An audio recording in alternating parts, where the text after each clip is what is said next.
Aste hontako Tolosaldeko atariaren astekaria euskara eta kultura gaiekin bete dugu.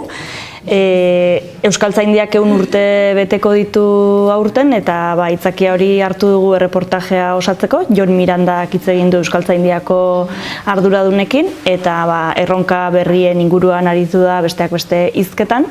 Mende urren hori ospatzeko urrengo 2018ko urritik 2019ko iraia bitarte ospatuko dituzten ekitaldi horiek ere jaso ditu eta euskaltzain urgazle den Iñaki Irazabalbeitia ere elkarrizketatu du bere lanaz jakiteko.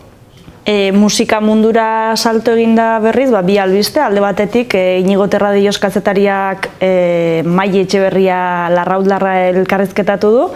Hau Lorratzak taldeako kide zen, 5 urteko ibilbidea egin ostean taldea bukatutzat ematea erabaki dute.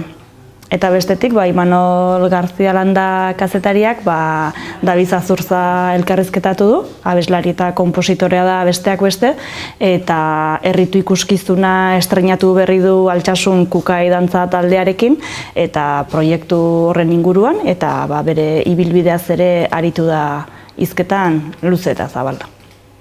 Bestetik, ikastetxei dagokien atalean, erakusi zikatsi saio horretan, Immakuladako ikasleek osatu dute horria, Tolosaldea Garatzenek ere bere tartea izango du. Ohiko agendaz gain, maiatzaren 15 ate joka dugun horretan, eskualdean izango diren San Isidro egun horiek ere bildu ditugu, eta iritzi emaile lanetan berriz, Jurre Ugarte, Aritz Azurmendi eta Mai Sarasola jarri ditugu, eta aste honetako bertsoa Aitor Mendiluzek bota digu.